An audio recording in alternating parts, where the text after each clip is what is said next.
My grandmother would whip my ass if I didn't say punch grandma.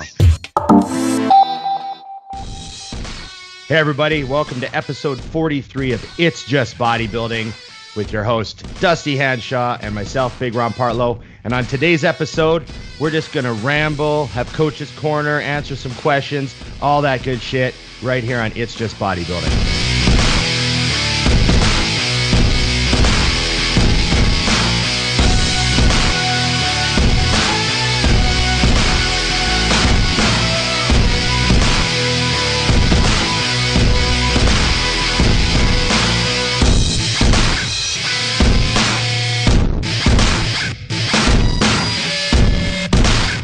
Ron, what's up, man? I'm hanging in.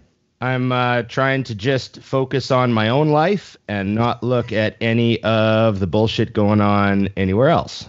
Definitely don't look south of the border. That's where things are a little bit sideways. Yeah, you guys got some serious fucking issues with the kids down there. Oh, it's, I told the kids to give up the crack, but they can't. There's a lot of people that need some parenting. Agreed. But apparently they don't need police, so that's cool. Yeah. Well, they must have it down then. They must have it all figured out, right? I like the idea. Wow. You're living in a state where people can be their own police. Not anymore now. They're shipping them in to mess stuff up. We had a little looting go on in Scottsdale. Because there's so much up my mall in Scottsdale.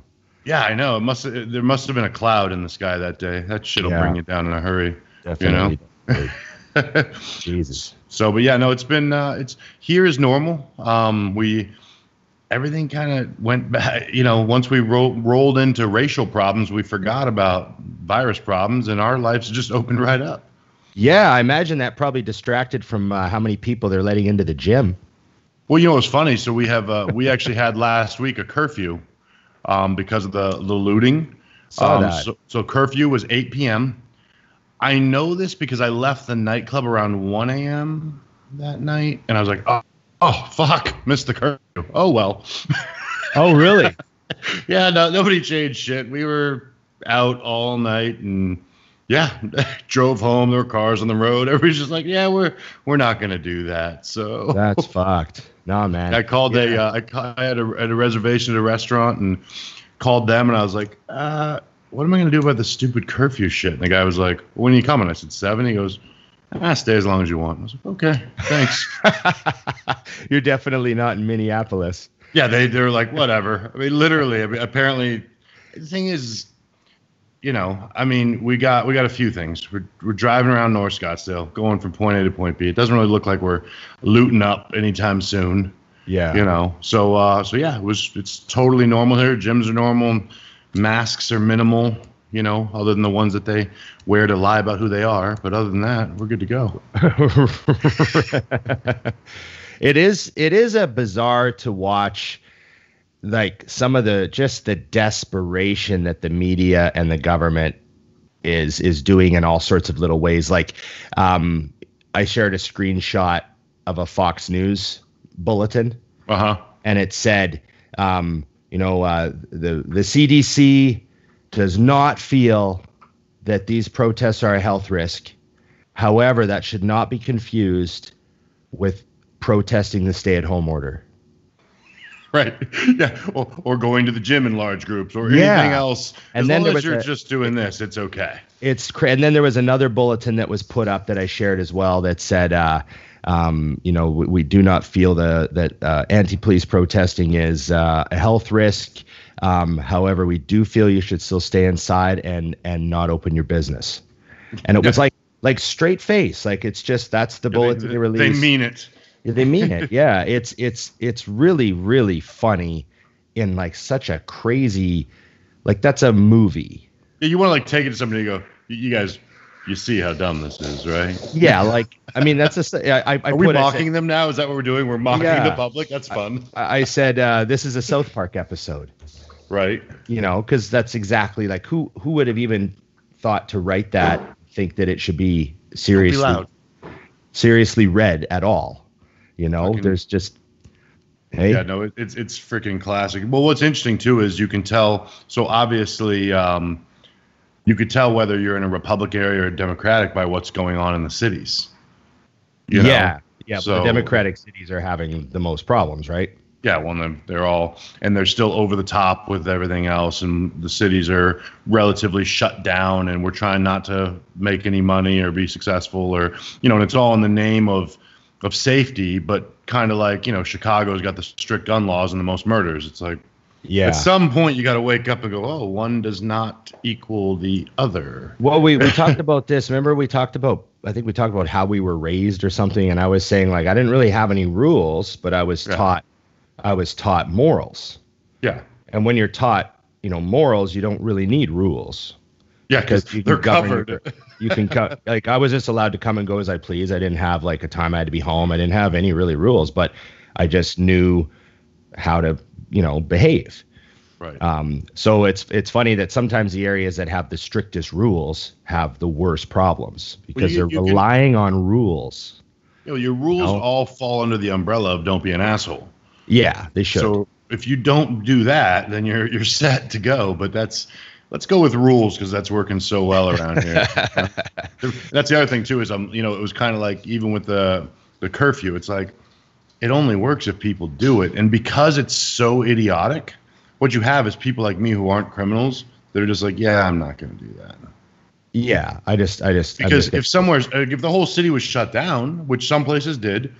But I mean, if there's things I want to do that are open, then I'm going. I mean, bars are open till sports bars are open till like 11. Curfew is at 8. So they didn't. The club was just open. They didn't force businesses to close. They just set a curfew. Yeah. Yeah, that's just so funny. Yeah, there's a lot going on. I actually trying to detach and not pay attention to it.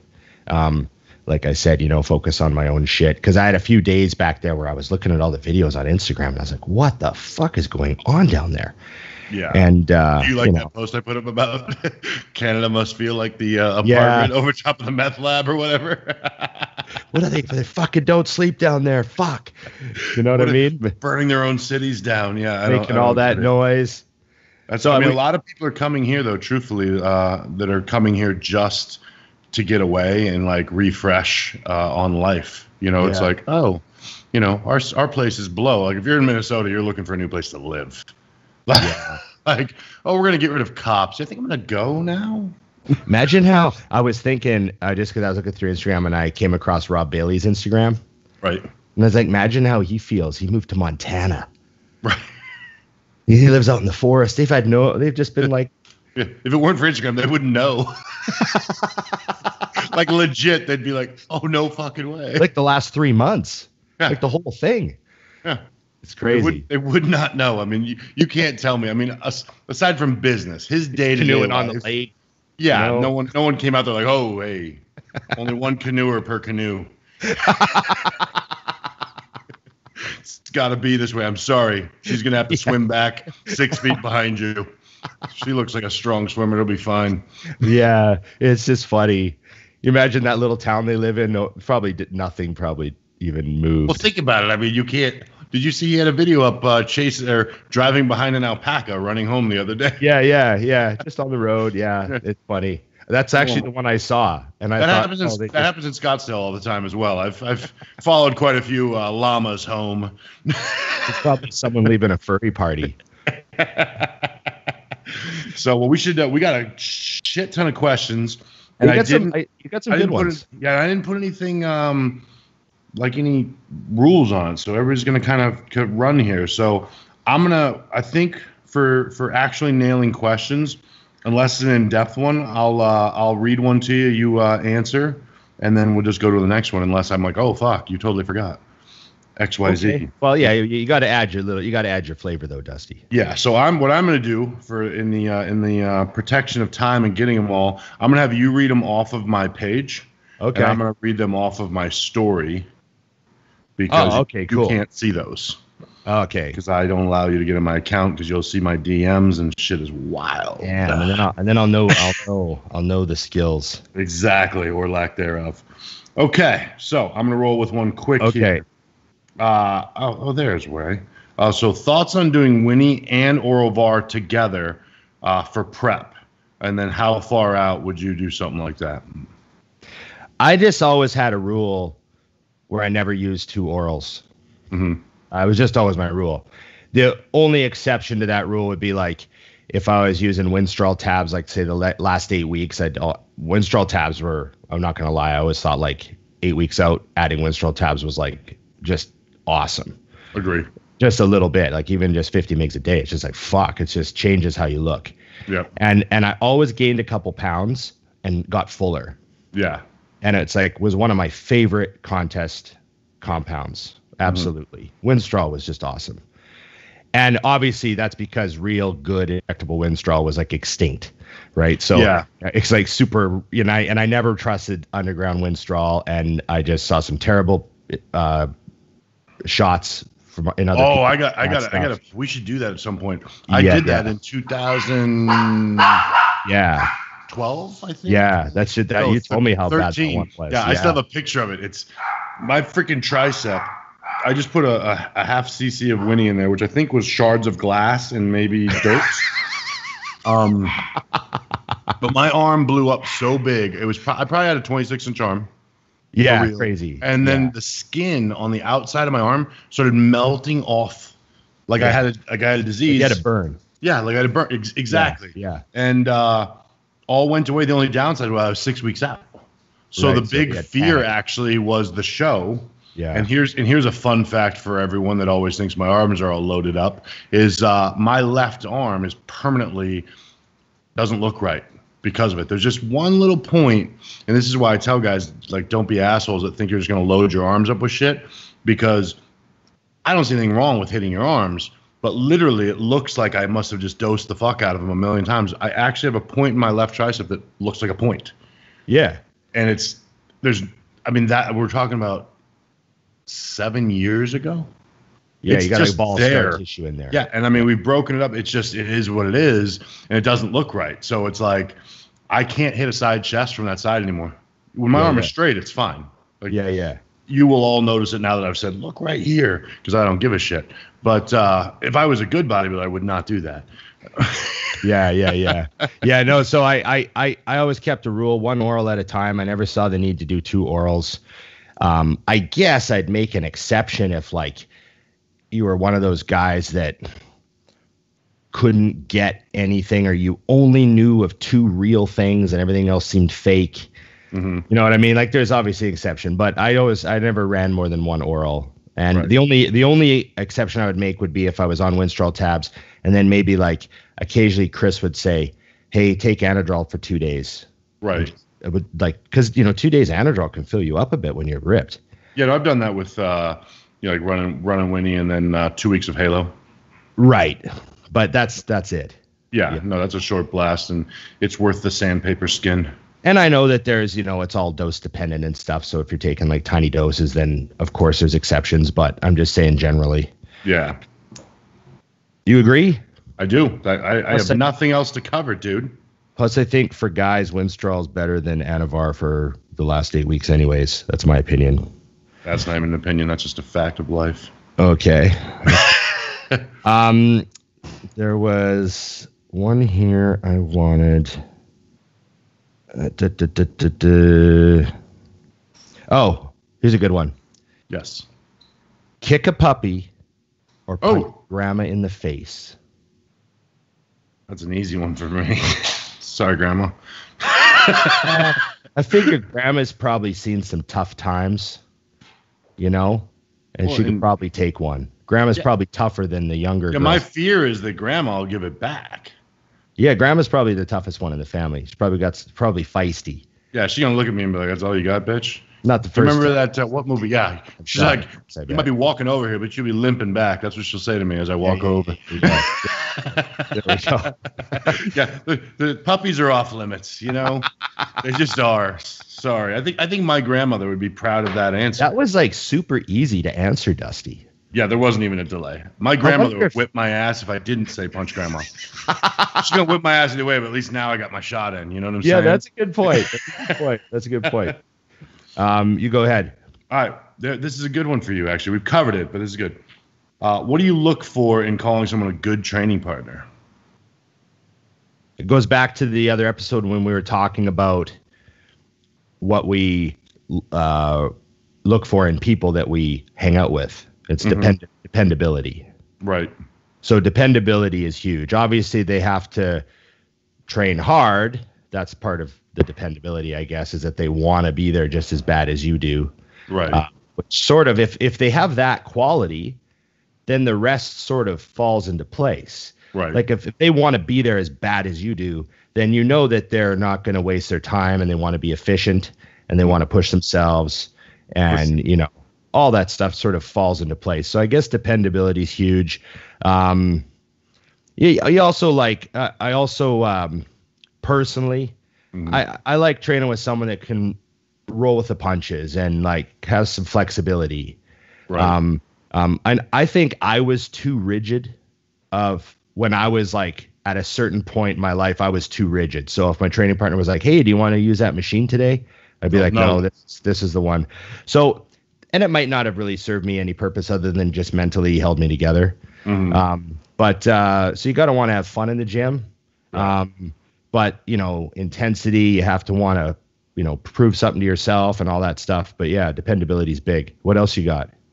I think those are the main ones, but I was going to tell you a classic. So the guy I'm training with now, Will, I trained with him years ago. And he, I actually just told this story yesterday. It was so funny. So I had him meet me at the gym. We weren't training together at the time, but I happened to be in his side of town. I said, "Hey, I'm going to train arms today.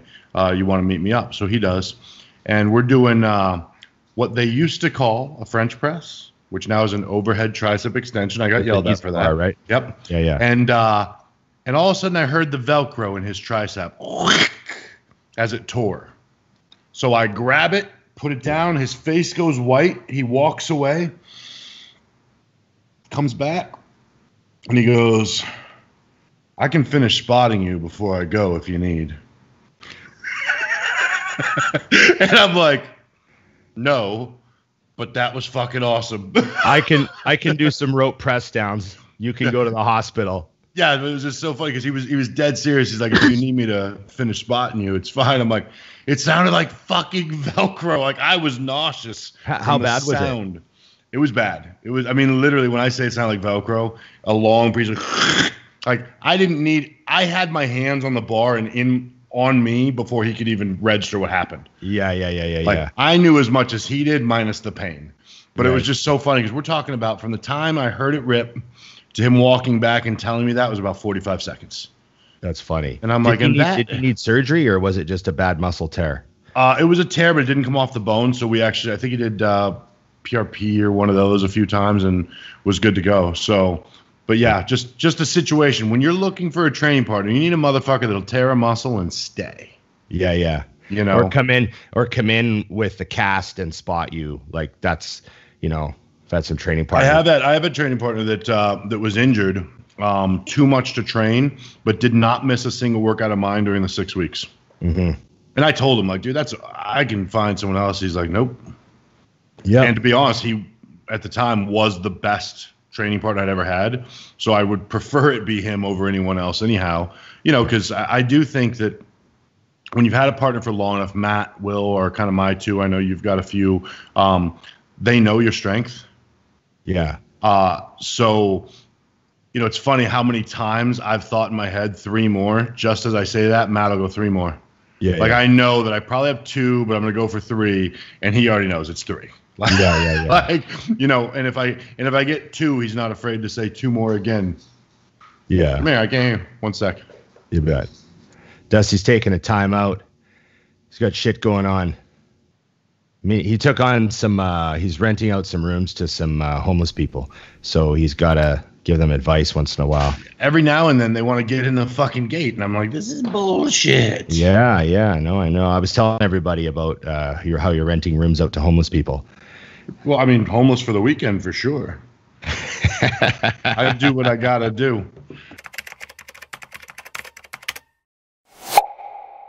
A bold and battle-ready focus formula that takes no prisoners and shows no mercy.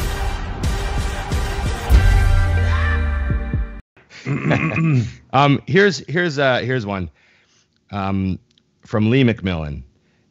do you have any advice for women beginning in bodybuilding? What would you say to women beginning with the bodybuilding and nutrition and stuff? They're starting out. They want to put on a lot of muscle. First thing that I would do, and this covers men and women, but particularly women, is understanding that what we already covered, that there are no side effects for drugs with women.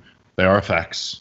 Intended effects. Yeah, intended effects. So understand that, because I think a lot of people in general are in a hurry to put on size, and they disregard what's going to happen to them in I'm going to keep using that word, side effects, and then they regret it.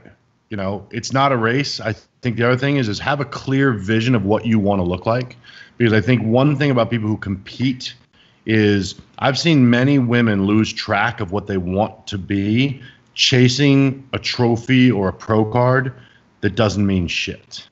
Yeah. You know, you got to carry around your look all the time. Make sure it's worth it. I mean, all kidding aside, I was just giving a friend shit who's having a hard time with the off season and being heavy. And I'm like, this is your hobby. So tone it back a little bit, lose a little bit of that fat, and then get to where you're comfortable. We can still gain. It doesn't have to be like, yes, the fastest way is for you to be heavy, but you want to be uncomfortable in your own skin for 365 days before we start your next prep. Yeah. If the answer is even then the answer is no.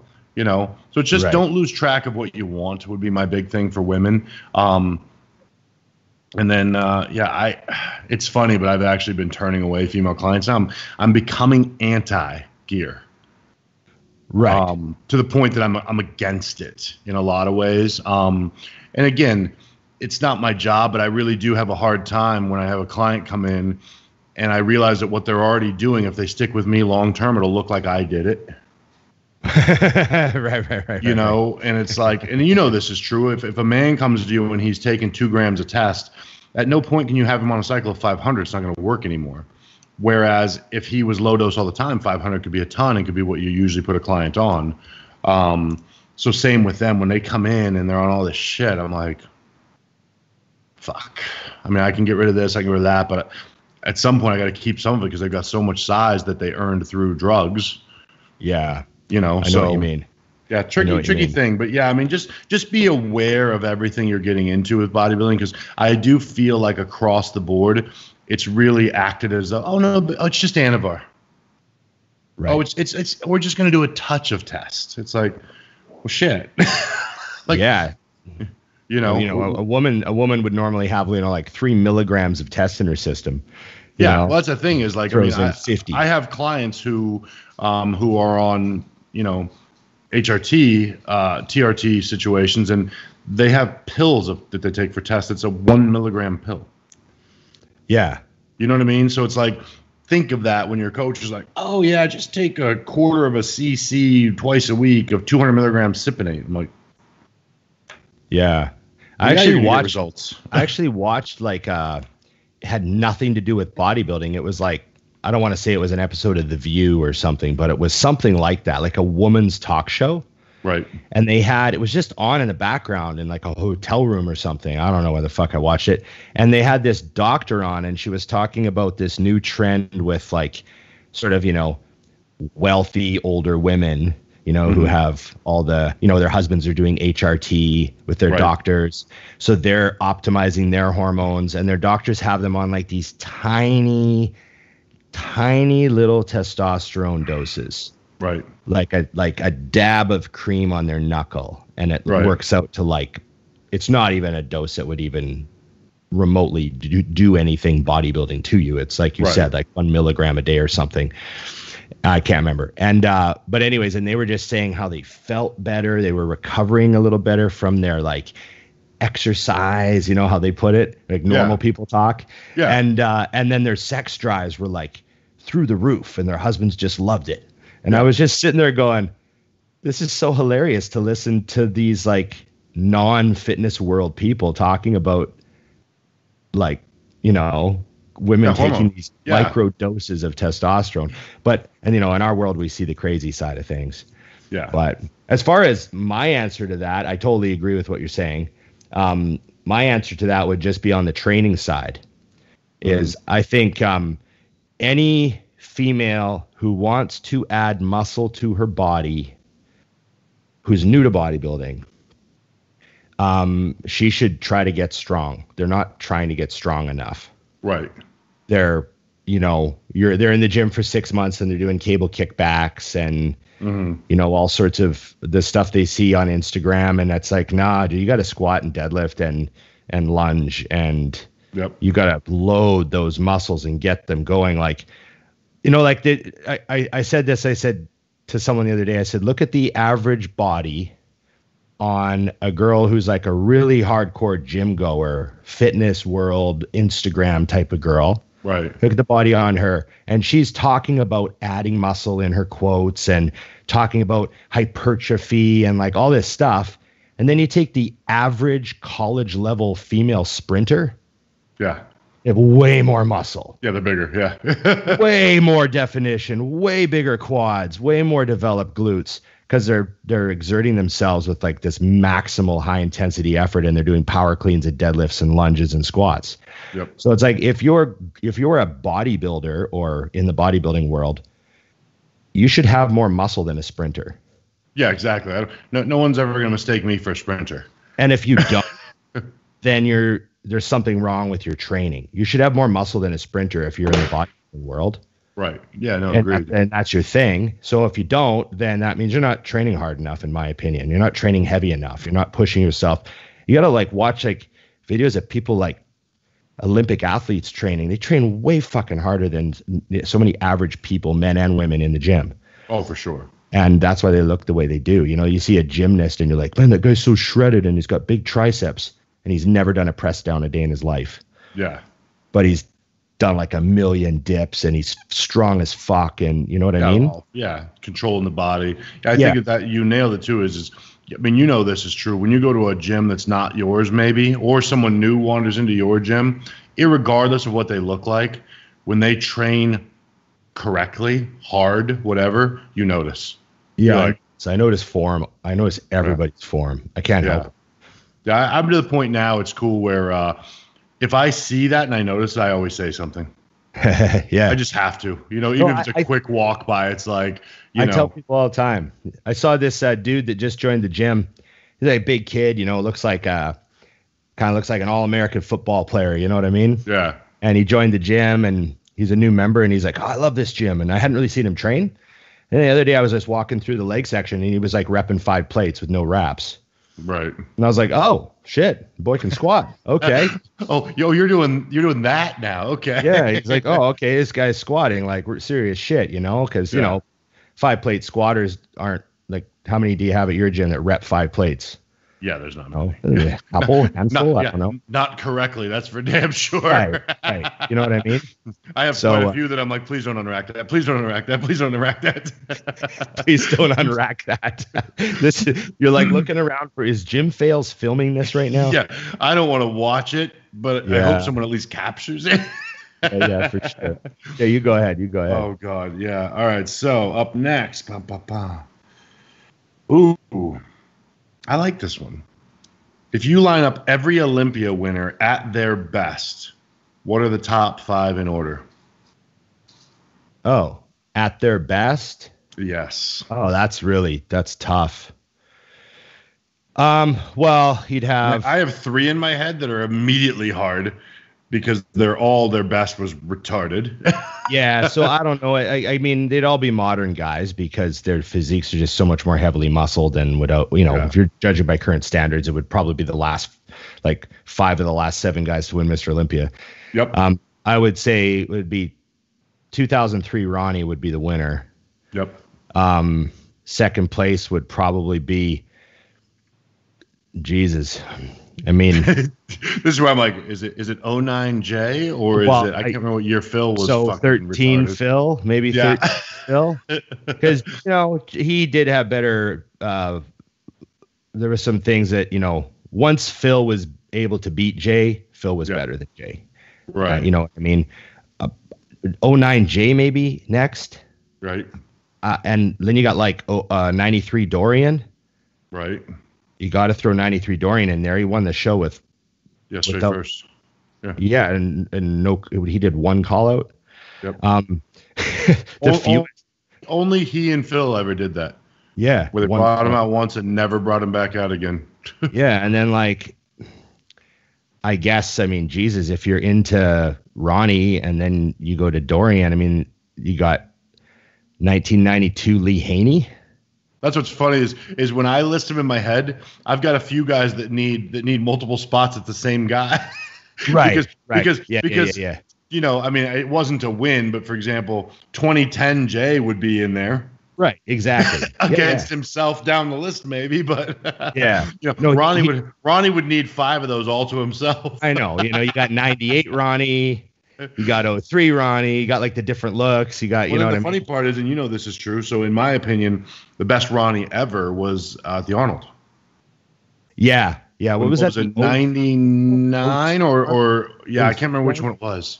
The one where he did it and then almost, so it was 02 Arnold, because then 02 Olympia he was off. Lost. Yeah. So 02 Arnold I think was his best overall look. You know, so just stuff like that. But you know, I also too, don't mock, no one mock at the my 1992 Lee Haney. If you go back and look, that was a completely different Lee Haney than ever before. Lee Haney's 8th win was a massive step up for him. Right. Like, he had 7 wins and he was the greatest. And then he showed up and looked fucking nuts, just enough to beat a brand new Dorian Yates. Right. Do you think Dorian coming in played any role at all in the retirement? I remember I read about Lee Haney saying he wanted to retire earlier than that, but his wife Shirley was like, "You got one more, baby." Right. You know what I mean? One more win.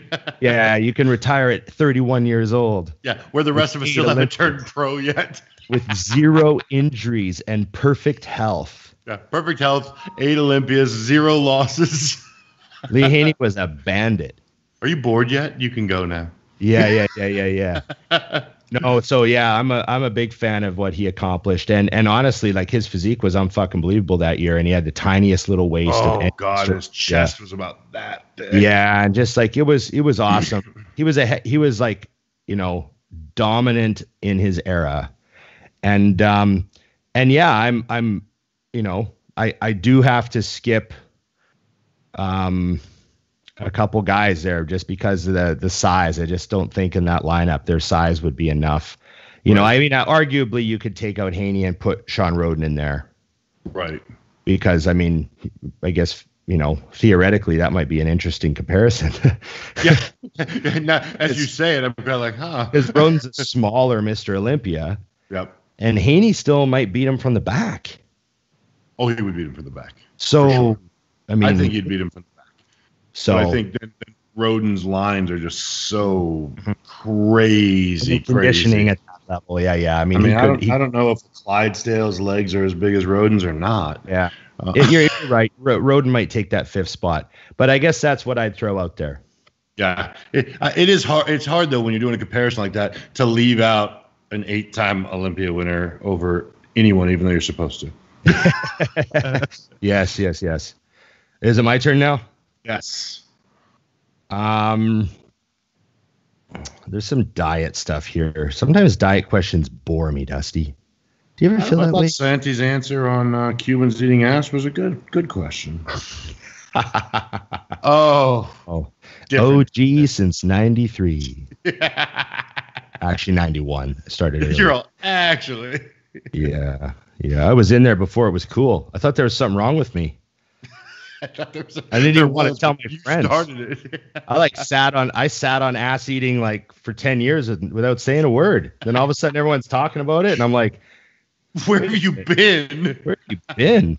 Yeah. You know how it goes. I don't. I walk the path of righteousness.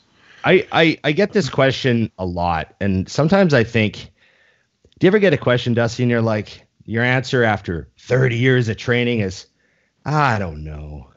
Oh, shit. Now I want to know what this one is. Well, it's just sometimes questions like, sometimes it's like, well, I need more information. Oh no, I get that all the time. Like it's if so I can't hard, immediately answer, then I don't know. I think I frustrate the shit out of people sometimes because they're like, "Hey, Ron, how many sets should I do for this machine?" And I'm like, "What?" And then because I'm like so jaded and broken by all these years of like just I just look at them and I'm like, I don't know. Like, and they probably think this fucking guy could have given me some kind of answer. Give me something. So I'll go, I don't know, 3 sets of 10. Like, just throw my. But it makes sense though, because as we discussed many times, like it's the same reason if I write you in your prime a training routine, right? The same training routine I write a guy that I just started with, you're gonna get hurt. Because you're going to take it's way too much volume for you. I've had clients ask that, and we've discussed this before. Do you do that? Fuck no, I don't do that. I would die. Yeah. So the question is, legs once or twice a week for maximum growth. Oh, and now I would just fuck up everything because the answer is twice because I split my legs up, so it's only once.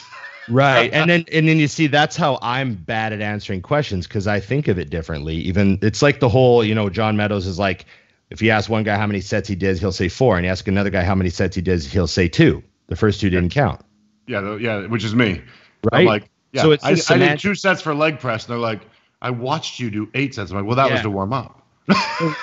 So I know guys who say they're like, yeah, I do legs twice a week. And I'm like, oh, okay. How do you split? What do you do? And they're like, well, I do quads on Wednesday and hams on Thursday. And I'm like, well, that's not legs twice a week to me. That's quads on Wednesday and hams. Quads once and hams once. It's like doing buys on Monday and tries on Thursday and saying you trained arms twice a week. Yeah, no, I do. So I do one thing I do is I do one of the opposite movement each time. So like yesterday was quads. Right. I did 2 all-out sets for hamstrings as well. So I do adductors, then hams, then I start quads. Okay. And then on the other day, it'll be a big ham day with maybe just some high foot leg presses. Yep. Yeah, so there's something for quads where they get. Cause the only reason for that was I found I kept throwing myself off out of balance if one muscle was loose and one was tight. Right. And then so I've tried that before and I actually really liked it. So on my hamstring day, I would finish with like a high foot leg press or a high single leg press, where it's like mostly loading your glute and your ham, but you still feel the quads and it still gets some like tension on there. Yep. And I was trying to take advantage of, the theory that even with just a little bit of stimulation, you can bump protein synthesis for another few days. Right. Sure. Remember that? Like, so we were thinking, oh, well, if I bomb the fuck out of a body part on Monday, maybe if I just do a couple sets of it on Thursday, I can. Love that. It's like in volleyball, bump, and you come in and give it the set. Yeah. Just a little set to get it through to the next fucking big slam, Yep. So that's how I was sort of thinking of it when I did that. And I would say legs twice a week, but I would always let people know, like, there's only like 2 sets of quads on this hamstring day. Right. Or whatever. But as far as like legs twice, like you're squatting, pressing, lunging, stiff leg deadlifting, and doing leg curls on Monday, and then you're doing it all again on Thursday. Right. I was never the type of guy I had such a hard time with recovery. And I think it was just because I always put so much focus on maximal intensity and training to failure all the time that I just had a lot of trouble with twice a week rotations. I could hit like, I had some success when I would do like one body part twice a week because it was a weak point. But that whole like training your whole body like a madman twice a week, I never really found a groove with that. I never really made any gains at all. I tried. No, I mean you're overtraining there. It's the only time I've done legs where I was doing the full leg multiple times a week. I wasn't doing much else, so I literally would not train back at all. The whole idea was I need to focus on my legs and I need to let my CNS recover. So we're bombing legs and everything else gets a vacation. Right. Okay. Because that's where people fuck up is they're like, okay, I'm going to do legs hard as hell twice a week. But then I got deadlifts this week. And then you're like, yeah, and it is, and we've discussed this before. It's funny how no matter how long you've been in the game, for some reason you want to fall in that hitch of maybe I just work a little harder or a little longer or a little more. Yeah. And better. Like best gains of I had a guy reach out the other day and ask me about DC training, and the original starting point is a 2-way split where the whole body's done in 2 days, and you're training 3 days a week.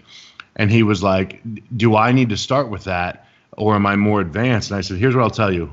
Probably the best gains in my life were during that split, training 3 days a week. Yeah.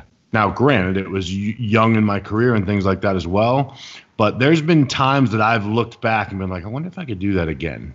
I wonder if I could pull off a 3-day and actually do it. And the problem we run into is Dante always has to jump in and say, yeah, but now your whole body doesn't need to get bigger. This muscle needs to get bigger.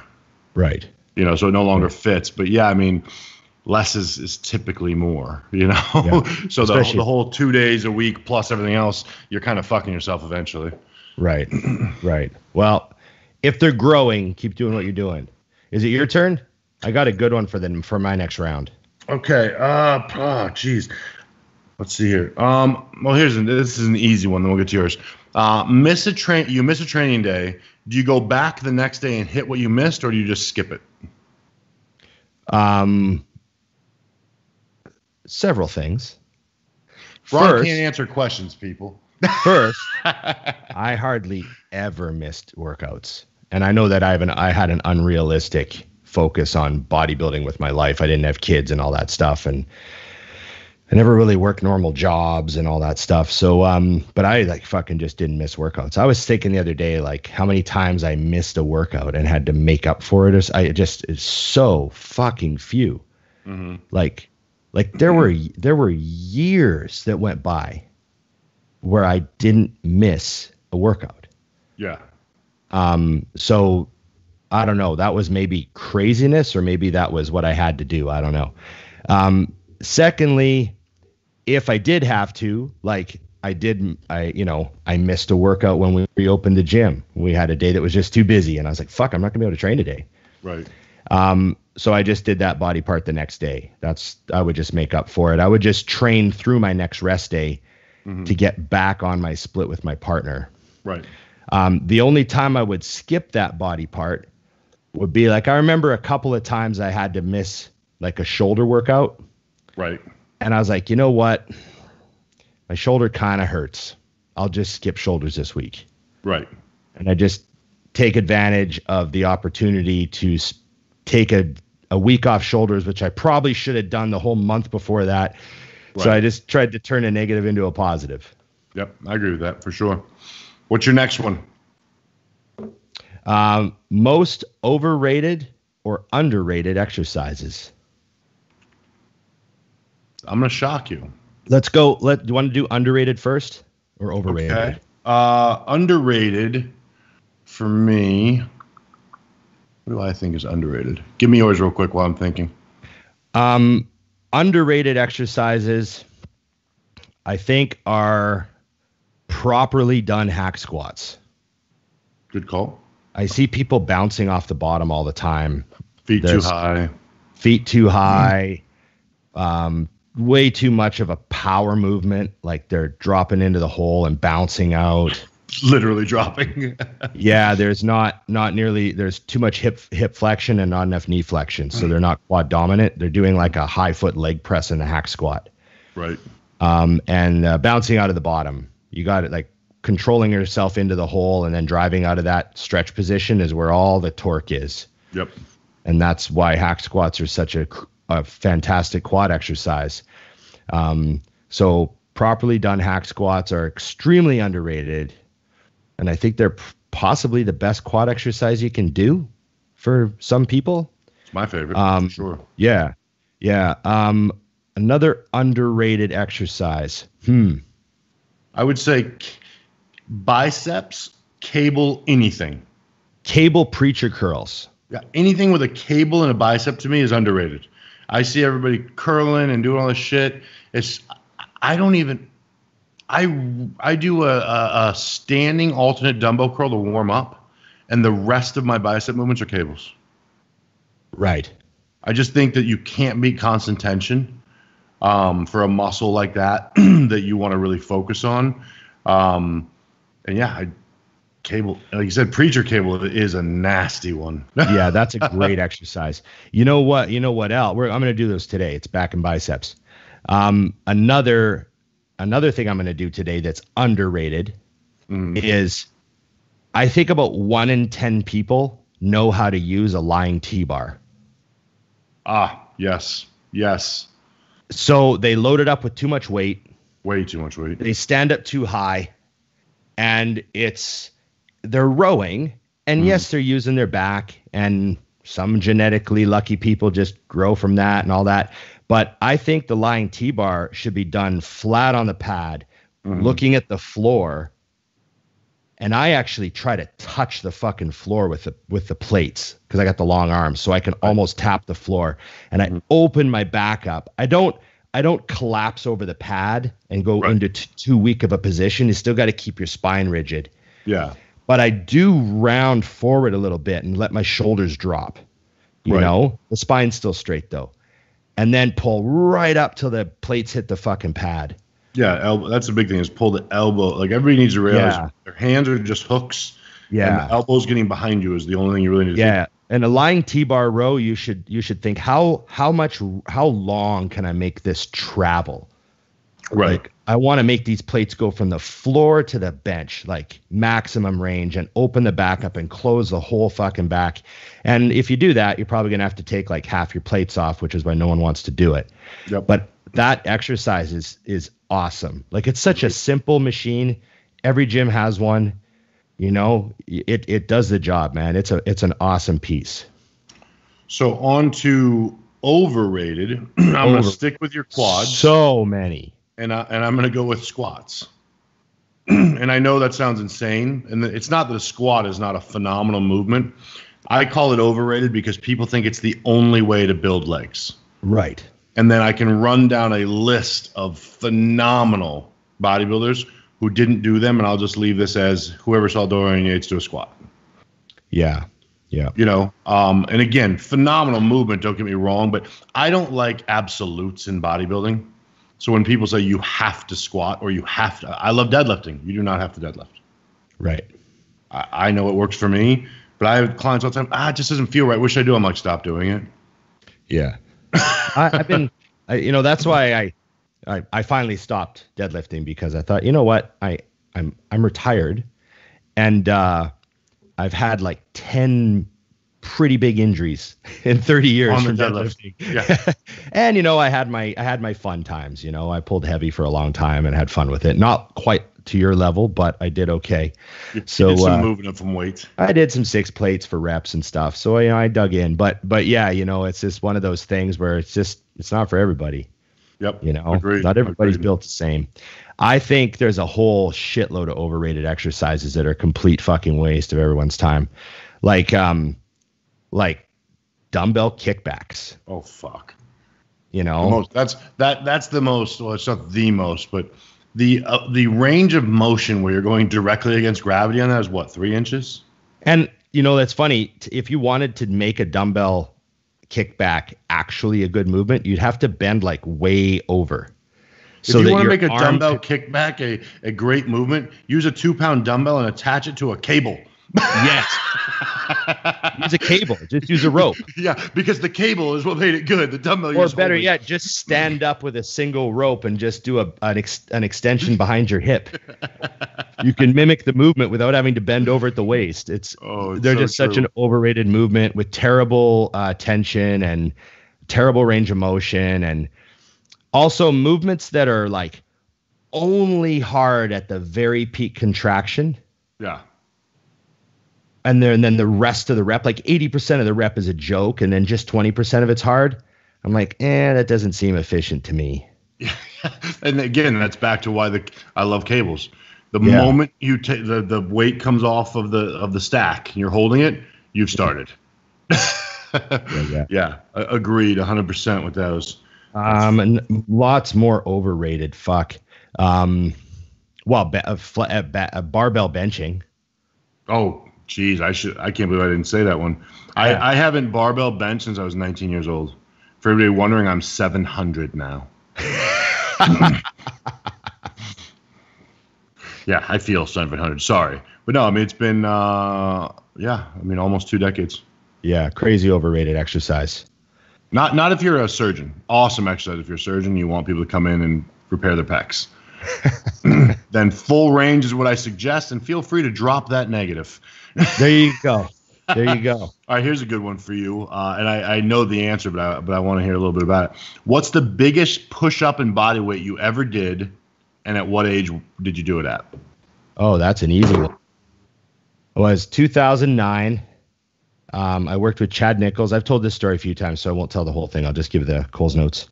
2009, I hired Chad Nichols. Well, I hired him at the end of 2008, and we worked together for exactly 1 year, 12 months. And when I hired him, I was post-contest, drug-free for 2 months, like off everything. Mm-hmm. And, I had my blood work clean and all that. I was all healthy and ready to go. And I was like 280, and I was in pretty fair shape after the show, a little smaller, deflated a bit, looked okay, had full set of abs, whatever. And I said to Chad, okay, what do you want to do? And he's like, you got to get fucking huge. And I was like, that's the plan. So he sent me the plan.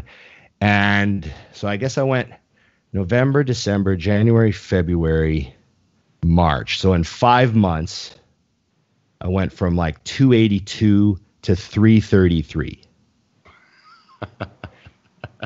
That hurts me to think about it. And so I was 333 by the time I started my contest prep. And the first 10 days of my diet, I lost 22 pounds, because I was 311.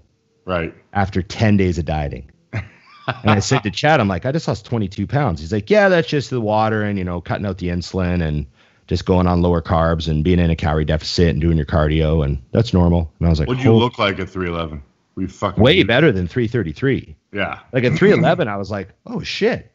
Like, okay. Like at 330, you're like, holy shit, we need to diet fast. Yeah. At 330, I was like, I just feel like garbage. And then at 311, I was like, this is the best 311 I've ever been. Like, know?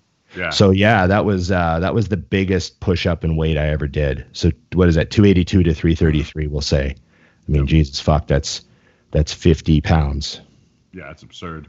In 5 months. My biggest is happening right now, and I'm not there yet. No, truthfully, my best was 2009 into 10 before I won junior nationals. I went from 280 soft to 311 same. Yeah. But that was longer. That was about 6-7 months.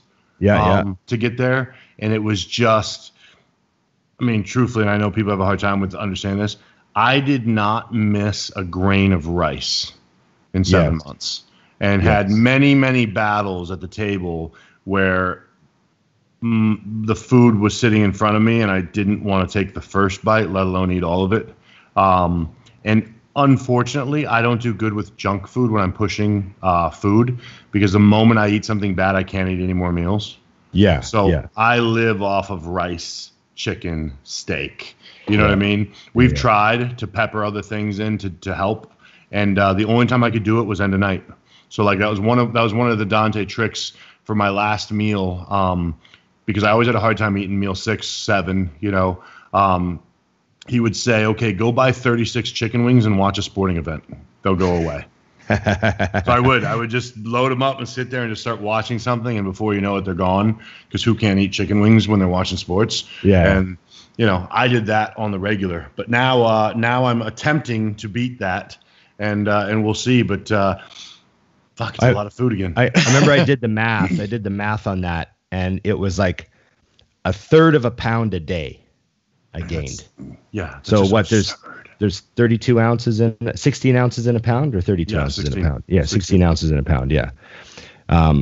Sorry, my dope dealer math's a little rusty. Yeah, well, you're more of a gram guy, but go ahead. Well, we know the conversions though, 28 to 1. So yeah, 16 ounces. So what's a third of 16? So I was gaining like 5 point some ounces of body weight a day. Like just because I remember I have ever before.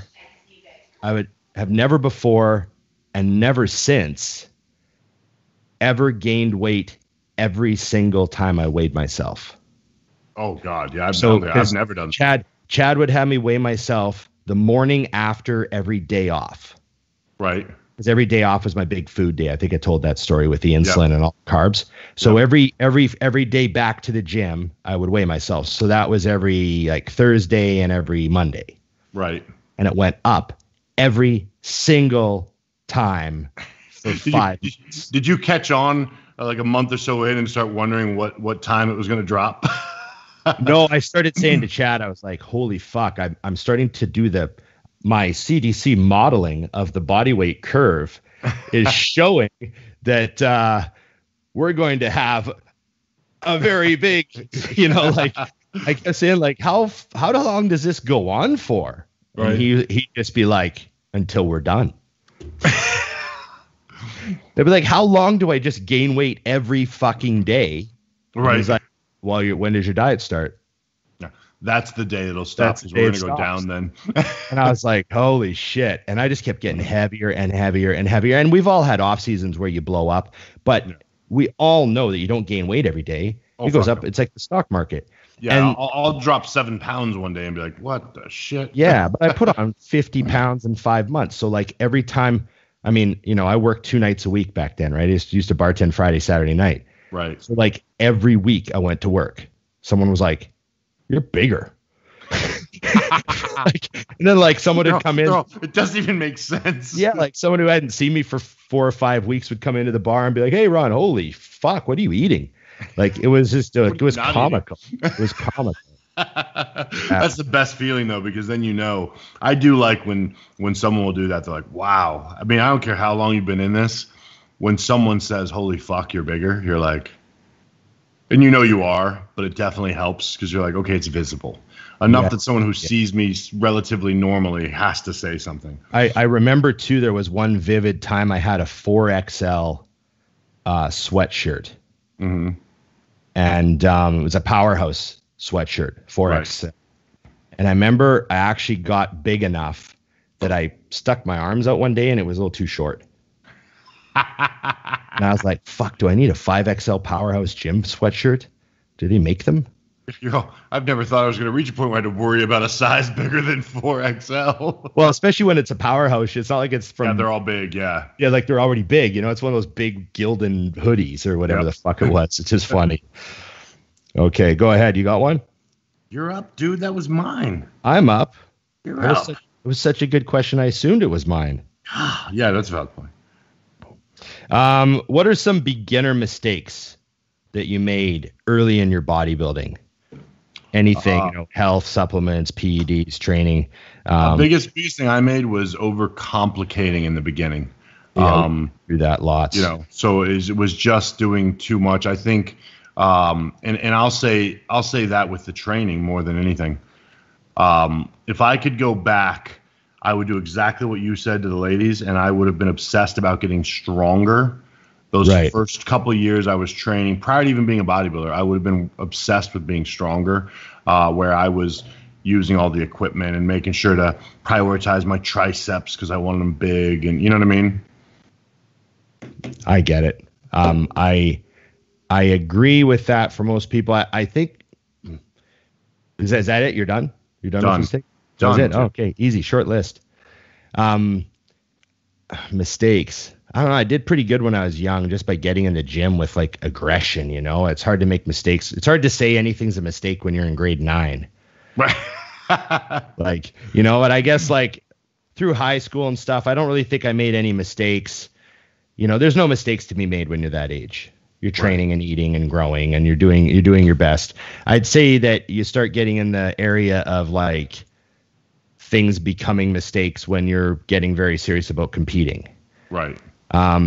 So I think like maybe just not being open-minded enough with certain things. Like I've said I was very, very dogmatic about how I did things. Right. And, it probably caused me some problems along the way. Very stubborn. Right. Like how I said I wouldn't like switch exercises. Yeah, you don't want to move exercise, but then maybe you were hurting and should have moved away from it for a couple weeks. That sort of stuff. And then, as you get older and wiser, you start to see like the value in flowing like water, like how Bruce Lee says, be like water. Yeah, I'm still older, but I'm not any wiser. So no, but you just, yeah. Now that I look back at things, I think like, I was fighting my instincts in certain ways too. Right. Like I had evidence around me. Like there's other good bodybuilders that were doing other things and getting better. Mm-hmm. And I was like, nope, this is my way, Right. And maybe I would have, avoided some of the problems or done better if I would have been a little more open-minded. I sort of think that the things I had going for me were stubbornness and intensity and commitment and all those things. Mm-hmm. But open-mindedness was probably not one of them. But what's funny though, and I mean, I answer these kind of questions better answering for what I suggest for someone than for myself, because it's also very hard when you get where you wanted to go to say it was a mistake. Mm-hmm. You know what I mean? Because you can always know where your finish line was, so you know where you are. I think, if I was going to answer this question for someone else and say, hey, what would you suggest I avoid? The biggest thing I think if someone's competitive or looking to be a competitive bodybuilder is don't be so quick to be worrying about lagging body parts. Like nothing on your entire body is big enough. Mm-hmm. So the fact that your arms are a little behind, I'm not saying do nothing, but I see guys wanting to like, well, maybe I won't train legs so much because my legs are really good. And I'm like, your legs suck compared to a pro. Yeah. You can't. Don't stop anything. Don't step off of the gas on anything. You can adjust for the thing that needs to get better. Yeah, just figure out the problems, but don't back off the good things. No. I mean, I always look at Branch Warren. I always say that dude turned pro without an upper body. Yeah. I mean, comparatively to his legs, and then balance it out. Yeah. But had he backed off of his legs and gotten so concerned about his arms, I bet you it would take him longer to turn pro. Yeah. You can't slow down when you have a gift. Yeah, take the gifts. Ram those legs down. Run that shit. Yeah. Just wait for the moment where you get to make that turn that gets you to your body part. Like I always ask, would you know who Lee Priest is if he stopped training his arms at 19 because they were too big? Right, exactly. You know what I mean? You wouldn't. Yeah. So fuck off with that shit. Yeah. No reason to ever back it down. Is that all the time you got, Dusty? I know you're a little pinched. Let's do one more because I want this answer, and then we will roll out here. So Here we go. This is Patrick Moore. Oh. Versus Sergio, 2023. Who wins? Oh. Well, both amazing physiques with, I hate using the word potential. I think Sergio. Mm-hmm. I just, Sergio, I don't know Patrick personally. Mm-hmm.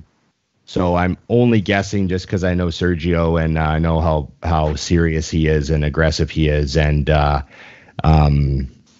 he's also younger than Patrick too, isn't he? Yeah. Yeah. So they're both bodybuilding young. Yeah, they're both bodybuilding young. But Patrick's in his late 30s, I believe. I think so too, yeah. Yeah. So I'd go with Sergio. Yep. That's very difficult. I mean, Patrick could Ronnie Coleman everybody. Right. Yeah, I would go with the same. And just reason is because you're basing a best guess, and best guess tells me I've seen what Sergio has done in the last year, and I've seen what Patrick has done in the last year. And what Sergio did in his last year destroyed it. Another thing, and this is not a slam against Patrick because I haven't seen him in the gym, but I've seen Sergio train, and that's how you fucking train if you want to be a winner. Right. Patrick might train like that. I don't know. I'm not saying, but I've seen the evidence of why Sergio is a champion because he trains really hard. Yep. And I love that. And I'm sure Patrick trains super hard too. But I'm just saying that I know Sergio has the gym etiquette. Right. Be a champion. So yeah, that falls in there. Yeah, it'd be fun to find out because they're both going to be freaks. But when I saw that question, I was like, I can't let this one go. And who doesn't want to pretend it's 2023 for a little while, Dusty? I'll take 2020 and 3/4 just in case it gets us closer. I am definitely looking forward to the next season of South Park. Someone said South Park's going to be off the hook this year. What are they going to do? They have too much material. Oh, it's fucking unreal. Okay, Dusty, thanks for everything. I know we're keeping it a little short today because Dusty's an international man of mystery. He's got some spy missions to go on. And we will definitely get the highlights on the next episode of It's Just Bodybuilding. Anything you want to say to people? Dusty20 on the I Am Mutant website. I was going to say, make sure you toss that up. And then we got some interesting guests coming. So I'm looking forward to getting the I'm going outside of bodybuilding a little bit. So I'm very curious to see what people think. Also, I need to ask if our viewers, do you want a porn star on the show? Do we want a porn star on the show? Yes. Okay. Now, here's a question. Do we want a male porn star on the show? I think we need both. Okay. Do we need a male and a female porn star on the show? Yes. Separately? Both. Separate or same time? Same time, she said. Same time. Nice. Well, okay. I'll see what I can do. I like this plan. I'll see what I can do. I'm working on it, buddy. I love it. All right. Until next time. Remember, it's just bodybuilding and sometimes porn. Oh, the close was flawless right there.